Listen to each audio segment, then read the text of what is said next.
people are the key to this whole thing. And I think sometimes that gets forgotten. It's easy to applaud the efforts of community groups and go, oh, that's good, you're doing very good, but actually think that the real conservation happens in the mountains or in the bush far away from urban centres. I think that that's foolish to dismiss people are the absolute silver bullet to this whole predator-free thing. You know, we're all talking about what's the silver bullet, what's it going to be? You know, we're waiting for a tool to get magically invented to make it easy and we'll just coast to the finish line over the next 20 years. The trick is going to be people and getting people on board, because if the people want this badly enough, the pressure will come on and the politicians will listen and it will be funded accordingly. Hello, kia ora. I'm Anna. And I'm Callum from Conservation Amplified. And you're listening to the People Helping Nature podcast. Our mission is to make conservation mainstream, one topic at a time. Today we are speaking with Dan Henry, founder of the Predator Free Miramar project in Wellington. Welcome, Dan. Tēnā kōrua. How are you? Good, thanks. How are you? Good. How are you? Warm welcome to the show. Thank you. Good to be here. We're so excited to talk to you about the amazing community initiative that you wrangled together. Been excited to talk about this for quite a while, so it's cool to have you here. Would you like to start by introducing yourself and what Predator Free Miramar does? Sure thing. My name's Dan Henry, and I was the founder of Predator Free Miramar. A friend and I, his name's Dan Cook, we set the group up in winter 2017. We both lived in Miramar for quite some time, raising families here. At around that time, this was shortly after the nationwide predator-free movement was launched, Predator Free 2050, and there were a few groups popping up across Wellington. Crofton Downs Predator Free community had already had some good initial success, and there was Predator Free Brooklyn was just kicking off across town. We just decided that it would be a really good time to launch something in Miramar. So we set up as a backyard trapping group to try and give away as many backyard traps to as many households as we could to try and get rid of rats and mice from the backyards. We were in a really fortunate position that Miramar was already possum free. Miramar, for those who haven't visited our beautiful neighbourhood, is a peninsula, as the name suggests. The Māori name for it is Te Motu Kairangi, which loosely translates as precious island. And it was way back in the day, centuries ago, an island, and it's now connected to the mainland by a land bridge, really. But we've got about 20 kilometres of coastline all around us, so it was geographically really well placed to remove predator animals from it, which is what the local regional council also saw in 2005, and they had an operation then to remove possums from the peninsula. It's about 1,000 hectares, and they were successful. And so Dan and I thought, well, we're already a third of the way there, right? We've got rid of possums, just rats and stoats to go. Let's have a go. So we got a little bit of funding, bought some snap traps, and made a start. Started enlisting the help of the community to make the place predator free. So you already touched a little bit on it, but what is backyard trapping and how do you fit in with your project in the overall predator free movement? The whole idea of backyard trapping is exactly as it sounds, to trap predator animals in your own backyard. The idea being that if one household can do their little bit and their neighbour down the street does their little bit, that collectively those small amounts of effort add up to something massive. Calvin Hasty's group in Crofton Downs had sort of come up with the notion that if we could get a trap in 1 in 5 households, that would be enough to sort of put a trap in every rat's home range. So that was the notion that we started with. We ran the numbers, and there's about 7,500 households on Miramar Peninsula. So we thought, all right, well, 1 in 5, that's 1,500. If we could get 1,500 traps out there, or the nice even spread, would be doing really well. We had a bit of a soft launch in winter 2017. We kind of gave away a handful of traps to friends and family and those who were keen to get started and test the concept, and it seemed to work. And then we had a town hall launch in the local community hall and gave away about 80 traps on that first day and had a really good response. And in the following few weeks, it just kind of went gangbusters. Word of mouth went out there, and we had people emailing and stopping me in the street and saying, oh, my friend's got a trap. How do we get a trap? And so it just kind of really took on a life of its own. And we had some really good initial success with, I think maybe a year into it, we had about 800 or 900 odd traps out across the area and caught a whole lot of rats, in the first year or two. That's fantastic. What I particularly like is that you didn't ask anyone for permission. You just did it. There's something really beautiful about the ground up grassroots model where you just go and do it. And I'm really curious about how this pragmatic approach worked. So how did you, just start? Because I imagine there's a lot of people out there thinking, well, do I need consents? Do I need, approval from the local community to do it? And you just kind of said, we're doing this, and everyone got together and said, yeah, we can, right? Yeah, we weren't cavalier about it. We weren't risky, but we did very deliberately keep it pretty simple. The kiss of death, I think, to any project is overdoing it, overthinking it, overcooking it with big committees and agenda items and kind of weighing it down with making it feel like a chore. That's the wrong thing to do. And this was not science. We didn't kind of research it, but it was just an instinct that both Dan and I had busy jobs that had a lot of kind of important overbearing stuff going on. And so this was meant to be a fun project, and it was meant to be simple. And we deliberately didn't sort of go outside of our own group of friends to bring strangers into it, because we didn't want to get involved in something that felt like it was a chore. So that was the first kind of driving ethos behind it. We did have a lot of help from friends, but it was on a kind of a piecemeal, job by job basis.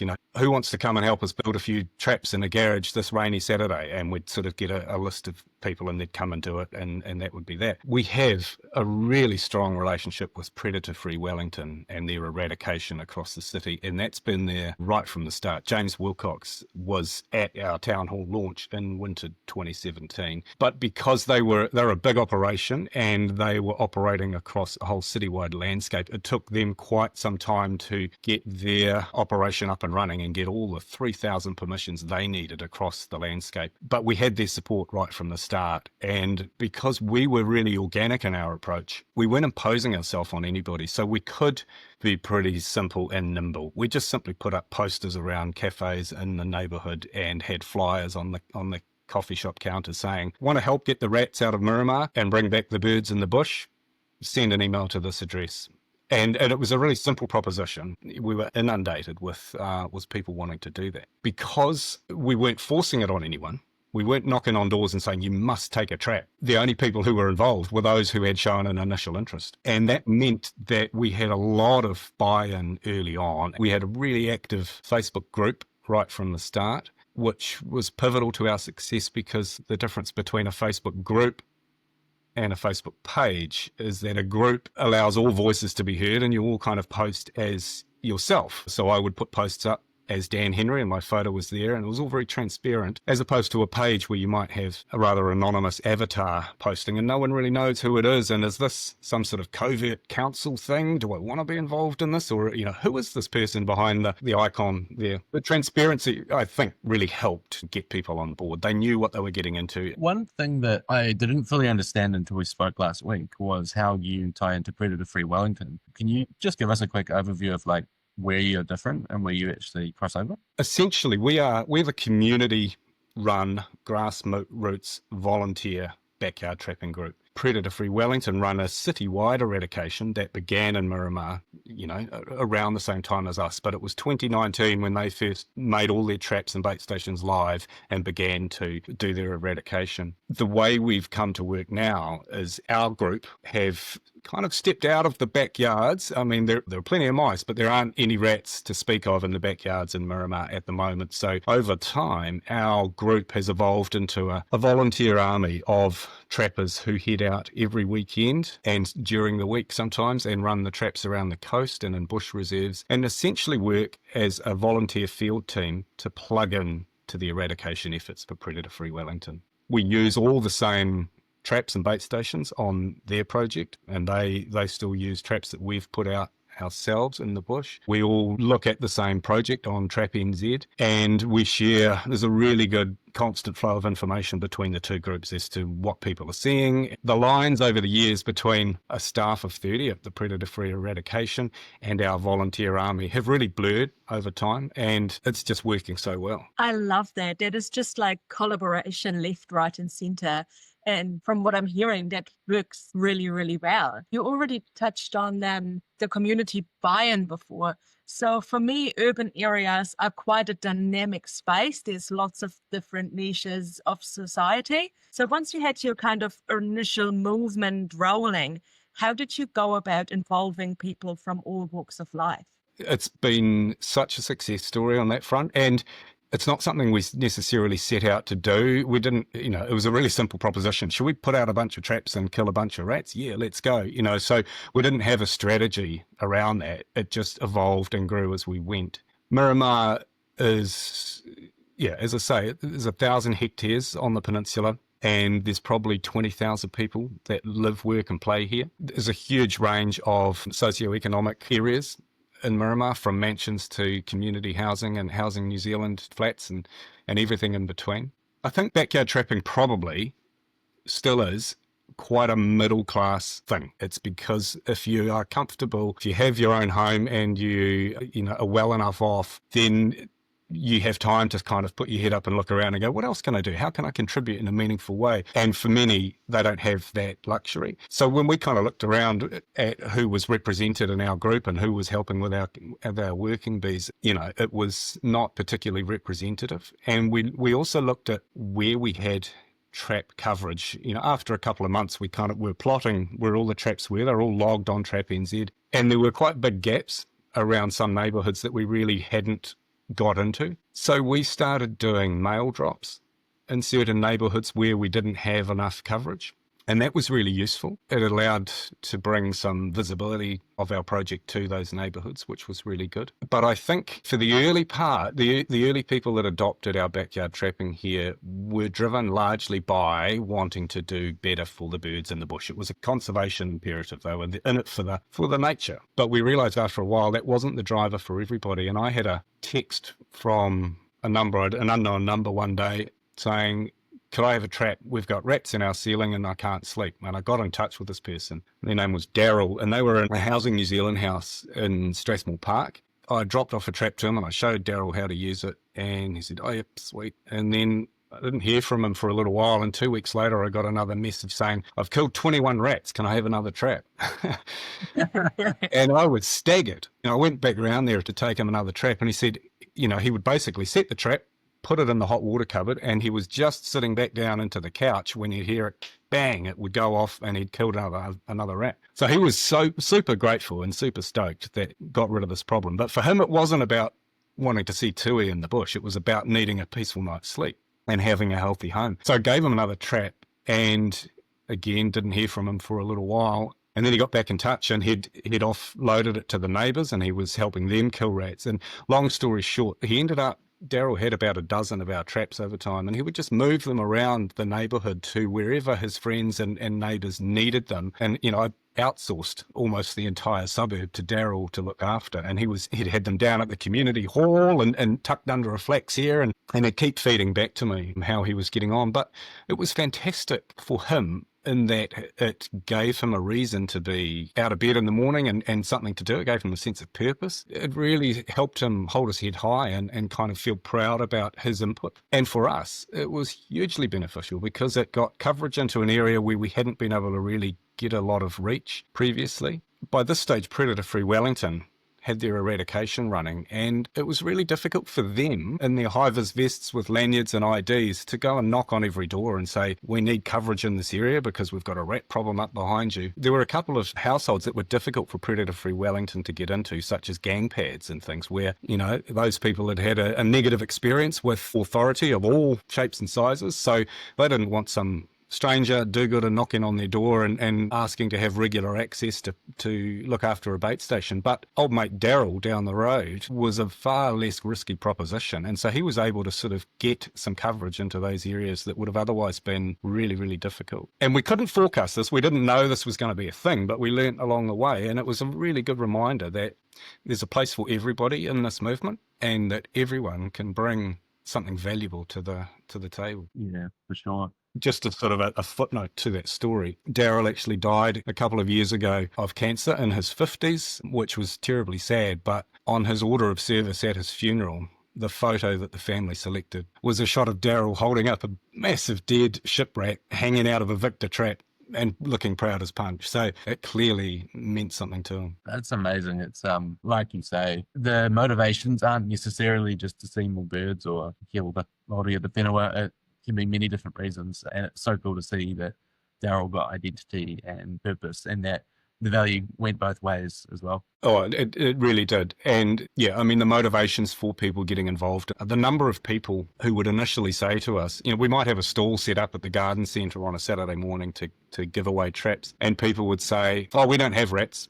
Yeah, we don't need a trap. Or we'd convince them to take a trap and they'd, report back a week later and having killed 3 or 4 and were horrified just because they hadn't seen them. They'd assumed they weren't there. So, as a PR exercise or just a bit of education, letting people know that these animals are out there and they don't want to be seen, but, they're doing damage night after night after night. I just want to make a bit of a disclaimer here for anyone listening that thinks that rats are evil, that they're scum or vermin or bad things. Like, they didn't choose to be here, and it's not that they're the enemy as such. It's just that it's a choice between our rats or our homes, our livelihoods, and our native species. So if you're thinking that we hate rats, I can't speak for anyone else, but I just want to say that, at least for myself, that's not the perspective that this is coming from. Yeah, absolutely agree. Like all of the target species on the ledger, they're just animals doing what they do. They're just in the wrong place for us. It's kind of time to pick sides between our manu taonga and rats, possums, weasels, stoats. They're incredible animals, rats. The tenacity they have and their ability to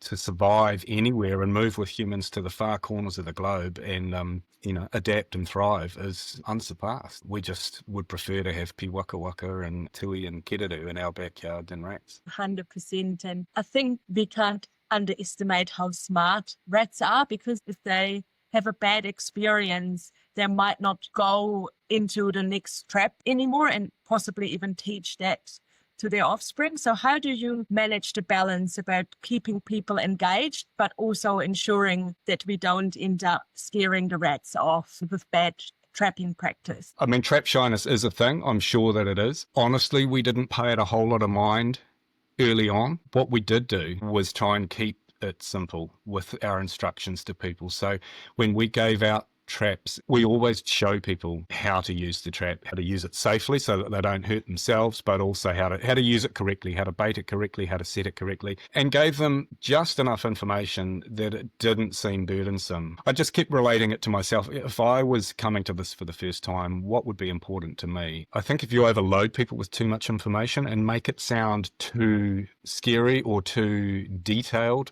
you're going to switch people off. And so we kept it deliberately very simple. We encouraged people to experiment a little bit with their own baits. But when it came to setting traps, we made sure that our boxes were built correctly, that the dimensions were good. In fact, the ones that we built were longer than a lot of the Victor style snap trap boxes that I've seen, just to make sure the trap was not too close to the door and we were going to minimize catching non-targets, birds and whatever else. So we did our best to mitigate the risks for bad practice, but we didn't overload people with too much information, because in those early days, the trapping that was done on Miramar was very little. There were several conservation groups running. There was places for penguins. They're still in great existence today, but they're focused on the coast. There was Te Motukairangi Ecological Restoration, who had some great traps, but they were focused on a couple of bush reserve areas. But no one was trapping at scale in backyards. So the notion of creating trap-shy animals was probably quite a way in the future for us. We were simply out to kill as many rats as we could, put it in simple terms. What that had the effect of doing was switching on the community and creating a sense of social license that paved the way for Predator Free Wellington's eradication. So that did two things. One, it meant that when Predator Free Wellington arrived and knocked on the doors of the 3,000 private landowners they needed permission from to put their gear across the landscape, there was already a reception party that were grateful to see them, and they knew that there was this thing called Predator Free. Rather than have to explain it from a standing start, the Predator Free Wellington staff were finding that the door was swung open. Come on in. Yeah, we've already got a trap. I'll show you where it is. I've caught this many rats, So a lot of that hard work to get people up and running was kind of done. There's a great sense of civic pride among the community already that this was our thing and we were doing it together. But because we were, as a backyard group, returning to a question, we were really just about doing an initial knockdown and killing as many rats as we could, because we knew that the Predator Free Wellington eradication was coming. So I guess we didn't feel so cautious around the notion of trap shy animals. And what we came to learn later on when it came to catching the last few rats, which was really hard, was that, it's the 80-20 rule. The first 80% are easy to get. It's the last 20% that are much, much harder. You couldn't just put a trap in the corner of a backyard, put some peanut butter on it and go, there we go, we're covered. We're in the rat's home range. It'll walk in there of its own accord. You needed to be wily and you needed to serve up a whole suite of different tools to get those last few rats. So toxin in a myriad different bait stations, from different architecture of black sidekick protectors where the rat goes into a tunnel and then makes a right-hand turn and eats the bait, to using Nova coil tunnels, which are essentially a piece of drain pipe where the rat can see right through the hole and safely know they've got an exit, to KK stations, which are a different form again. They're like a little mailbox that is a low-risk proposition for a rat. They can see the bait, they can get it without having to work too hard. And a whole raft of different traps, from traps on the ground to traps in trees, big traps, double-set traps, T-Rex traps, Victor traps, snappy traps, you name it. We threw everything at the last few rats. So trap shyness, I know that it is a factor, and you don't want to set out a trap that's poorly set or that isn't going to be lethal first time. But as a consideration, it really didn't probably come into play for real until those last few, by which time we had a highly skilled team of volunteers and a very highly skilled paid labour force in Predator Free Wellington. I think you've got to start somewhere, right? Especially if you're working with the community. The fact that you opened the door for Predator Free to come in and everyone was aware and educated and ready to go, I think that says a lot. If that were happening across New Zealand, Predator Free 2050 would be like so in reach, because let's face it, urban areas, you will always need that buy-in from your community.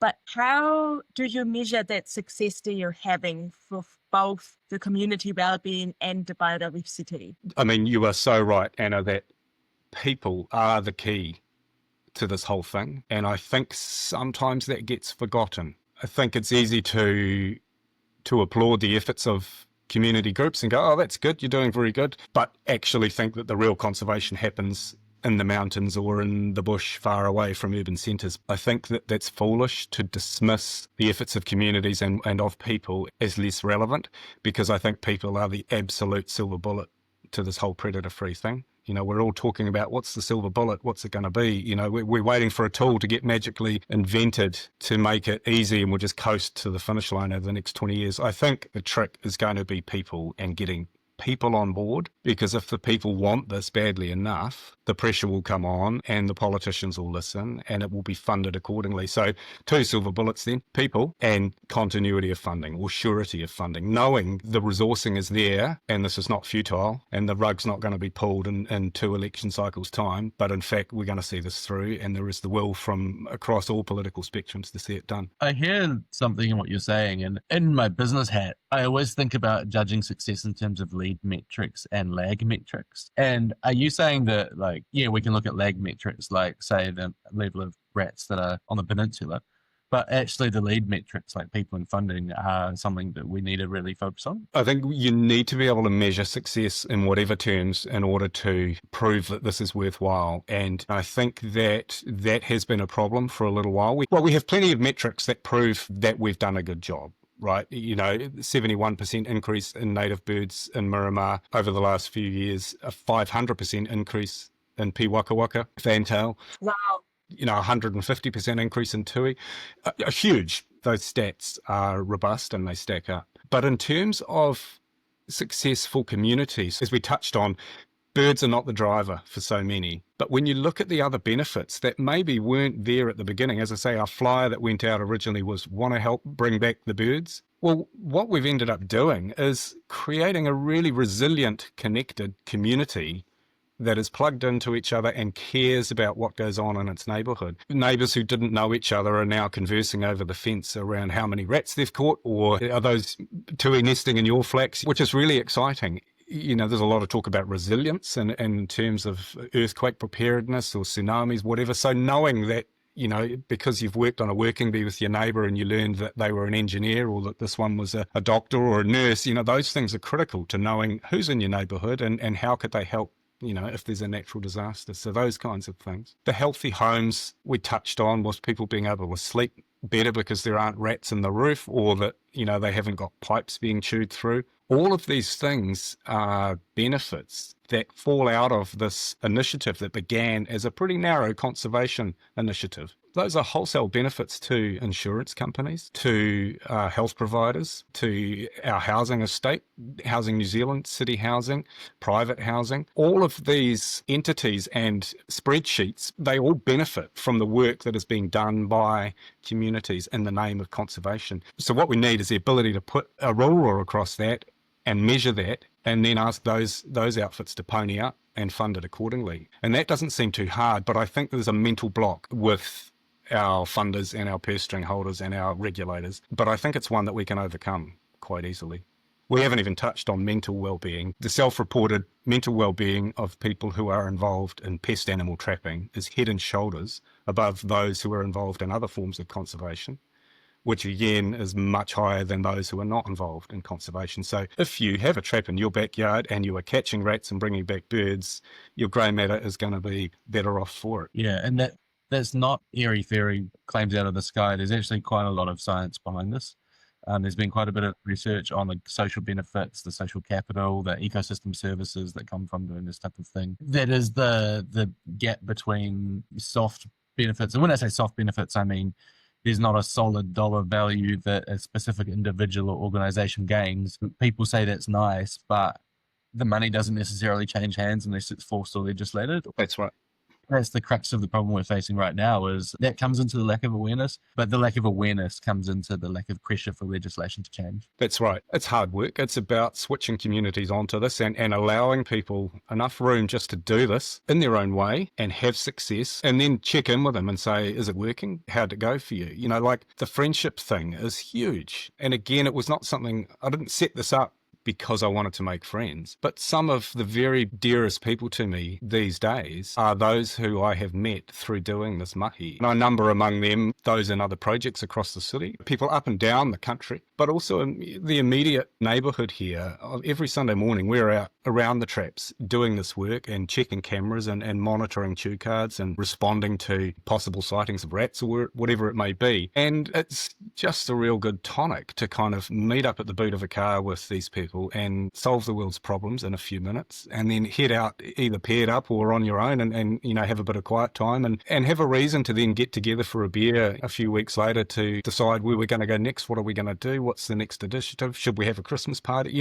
All these kinds of things. And I was quite slow to recognise that is something we were offering. I would get people getting in touch with me and saying, I'd really like to get involved in this trapping. And I would feel quite busy and a little harried at times. And I would go, that's great. Well, you're retired. Maybe, here's a trap line you could do around the coast on your own time. You could do it on a Wednesday afternoon to sort of and push people away a little bit, but they would still turn up on a Sunday morning and at 8:30 ready to do more. And I realised that there was the collegiality, it was the friendship, the camaraderie, the kind of having a friend group to kind of hang with that was important. We're all humans, we're pack animals, and that's the most natural thing in the world. It is a hard thing to measure, but it is a really important thing, and I think it's easy to sneer at it as a nice to have. If we're not here to live in communities and look after our neighbours, then what even is the point? And I think that's something we're sometimes losing as a society, is being in touch with the immediate neighbours that we do have. So I think activating the community is amazing. And as I understand it, you've successfully got your Predator Free status. Is that correct? Yes, we were declared Predator Free in November 2023, which, we're coming up on 18 months now.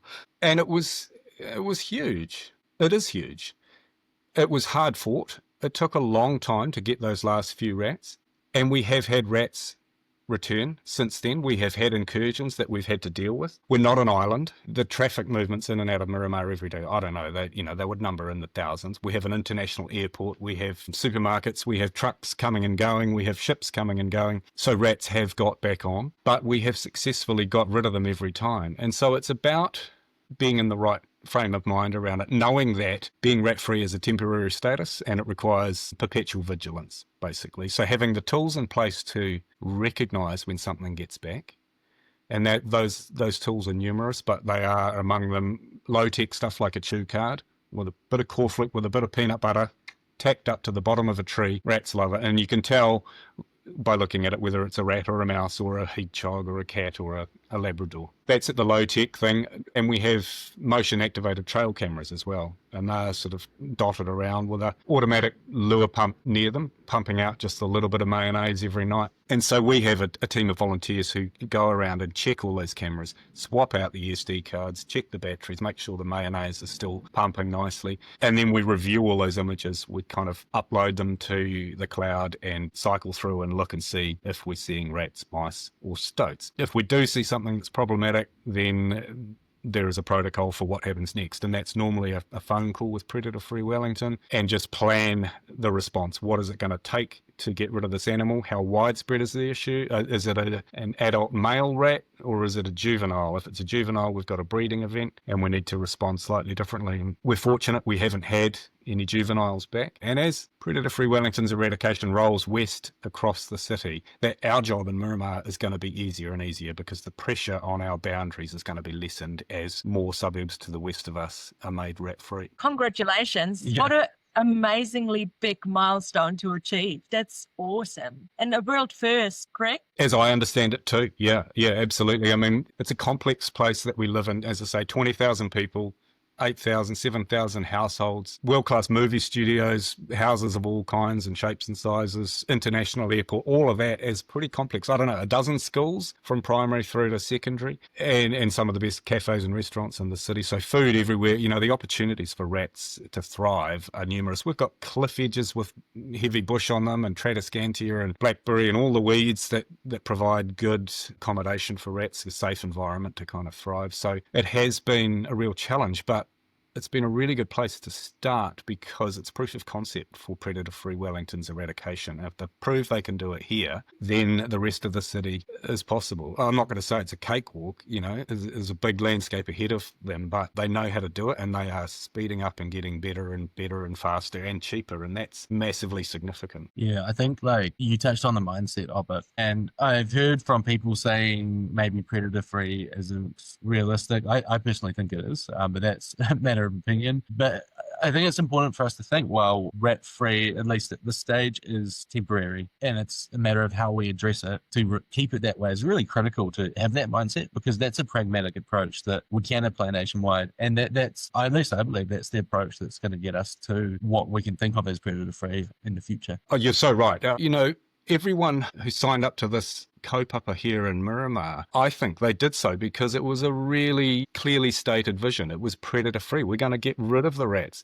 If we'd said, who wants to join our conservation group and trap in perpetuity in the weekends, chipping away at an impossible goal, I don't think we'd have had many takers.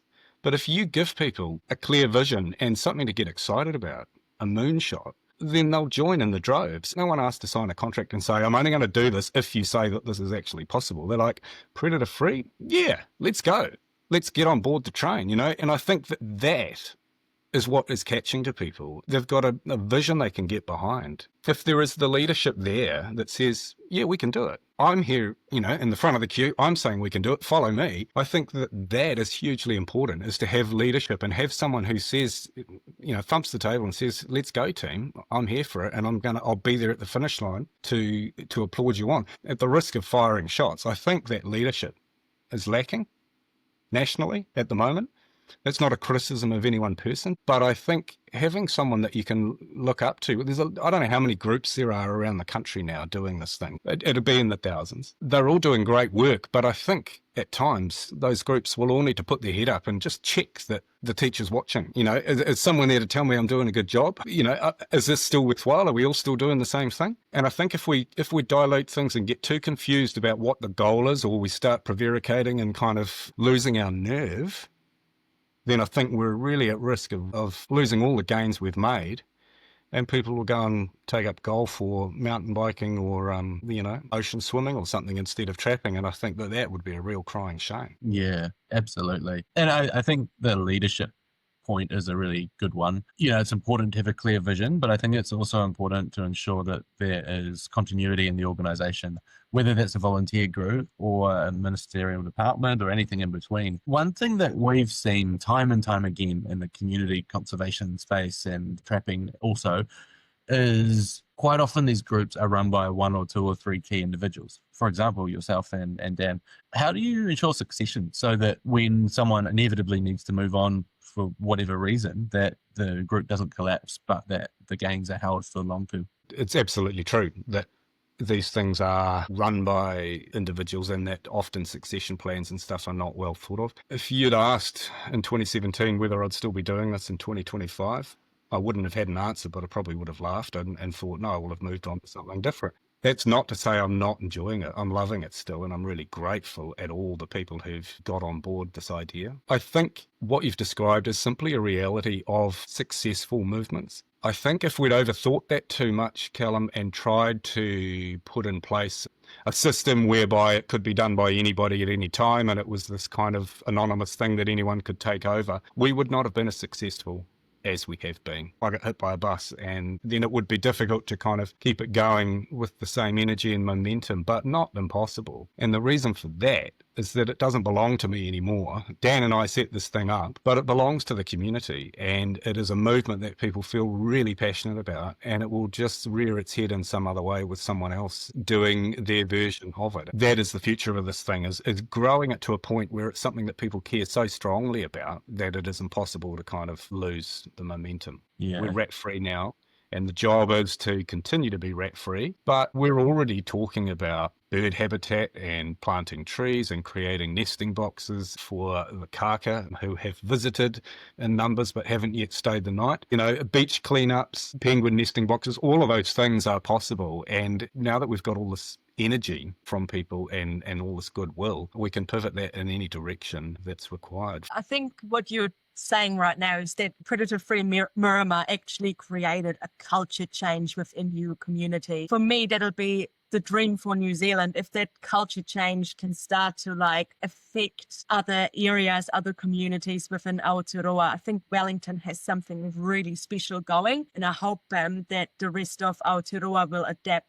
your mindset so we can achieve this vision together. Let's say I want to start my own Predator Free group in my community. What are your top tips? The first thing I would say is just do it. Just make a start. Like, don't wonder too long about the finer points of how to do it. If you're already thinking about it, you've probably been observing other groups doing their thing and you've got a bit of an idea what's involved. I would say grab a mate, find someone that you want to spend time with and do it together, because a problem shared is a problem halved. Start simple.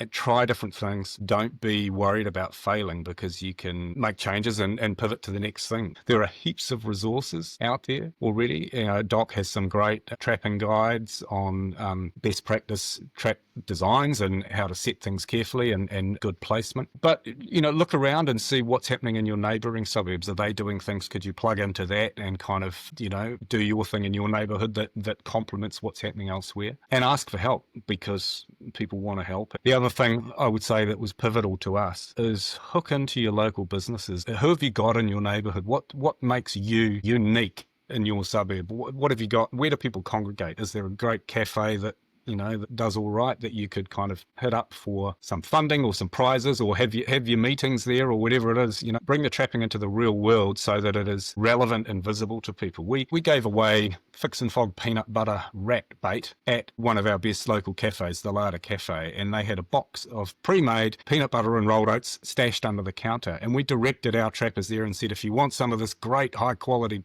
rat bait, hit up Sarah and Jacob at the larder, pick up your rat bait and get a flat white and the scone while you're there. It was a talking point. People would go and get their little jar of peanut butter, and their mate would say, what are you doing with that? Oh, well, we're setting traps. Oh, well, really? What for? And it spread the word, and it meant that it wasn't this weird kooky thing tucked away in the back of your garden. It was actually a real world thing that was happening in the here and now. So make it relevant to your neighbourhood and just make a start. We've got a resource online at Predator Free Wellington's website, pfw.org.nz. Under the resources section, it's got some templates in there on how to build a trap box and how we set up our spreadsheets and some samples of flyers and stuff. But the whole idea is make it your own. Have fun with it. Pick out what works for you and dismiss what you don't want to do, and don't make it too hard. Yeah, that's great. Take action. Get it done.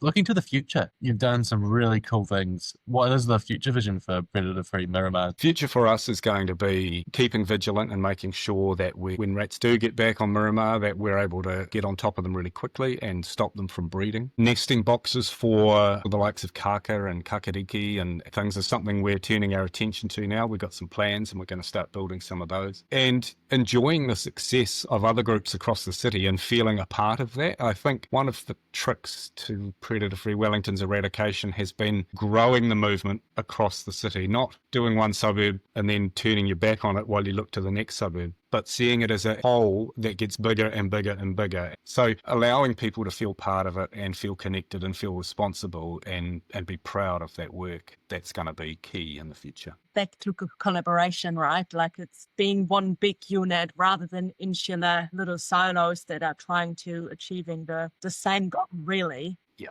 And I guess Valley has this amazing advantage of also having Zealandia there.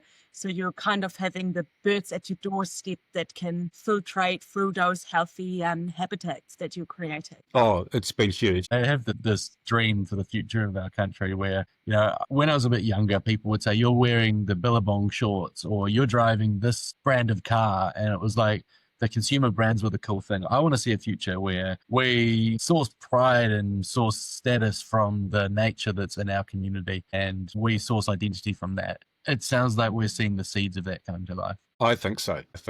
Humans are animals and we're part of an ecosystem, right? And I think that it's very easy to lose sight of that when you come out of your house and you walk a short distance and you get in your car and you drive in your car and then you go and sit in your office. If you don't have the opportunity to interact with those natural spaces because they don't exist around your neighborhood, then it's very easy just to think that actually we exist independently of all that stuff. I think what we're witnessing here is people having a bit of a dawning realization that, this is meant to be this way. We're meant to have running water and streams around us and birds nesting in the trees and waking us in the morning and those kinds of things, because that's something that's just within us. It's nice to see people recognizing that again and finding joy in it. That sounds amazing.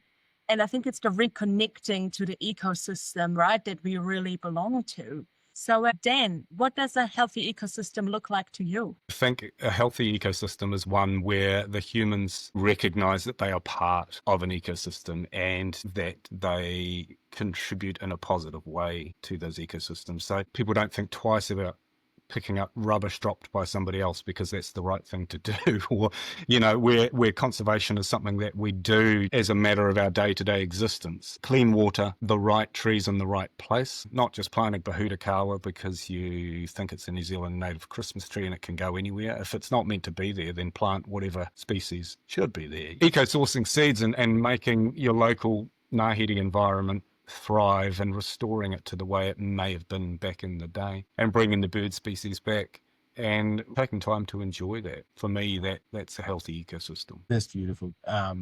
So I'm really curious, Dan. We all look at conservation through a different lens. We all have a different journey in our lives that's brought us to where we are. So what does conservation mean to you? I used to think that conservation, that word, it always sounded like something that was done somewhere else and you had to generally change your clothes and put things in a backpack and drive quite some distance. Now I see conservation as it should be as natural as kind of breathing or eating or just kind of existing. It's something that I think should be built into the everyday lives of all of us in some way. It should be a consideration for us all because of the native species that we stand to lose here if we don't. And I think it's something we should all take responsibility for rather than consider it someone else's job.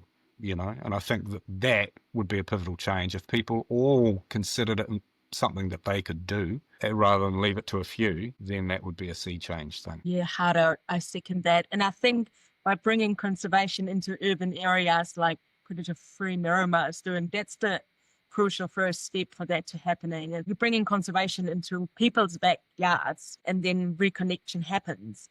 So how can people support what you're doing or get involved if they want to know more about Predator Free Miramar and what's going on the peninsula? We have a really busy Facebook group and people can find us via Predator Free Wellington to get in touch. We can always use more volunteers to to join our weekend trapping missions or to pick up a little trap line on the coast or in the bush near us. Secrets to our success has been that it's an opt-in thing, right? It's not a compulsory thing. And so people come and go from our group when time allows and when family commitments allow. So we have a constant revolving door of new people arriving and other people drifting away and then maybe returning in a few months. So there's a constant refreshing of our ranks and we welcome anyone to come and join us. But the other way would be to contribute, to a group in your own local area and grow the movement and lobby your local representatives, council or MPs that you value this and you want to see the funding continued, or make a financial contribution to Predator Free Wellington's mission because, they're coming off a funding cliff shortly and it's going to be tough. The work they're doing is ground truthing and proving that this work is achievable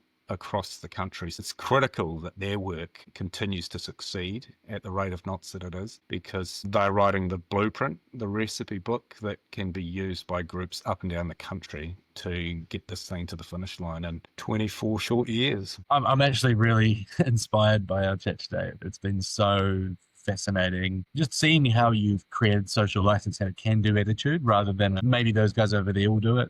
Seeing how you said, I'm just going to do this. I'm going to get my mate along and we're just going to do it with our friends, and that organically grew. There's something beautiful in that seed. And seeing how, about 8 years later now, coming up on, the culture's changed in your neighborhood. That's just beautiful. I'm so grateful that we've had this opportunity to have a conversation, Dan.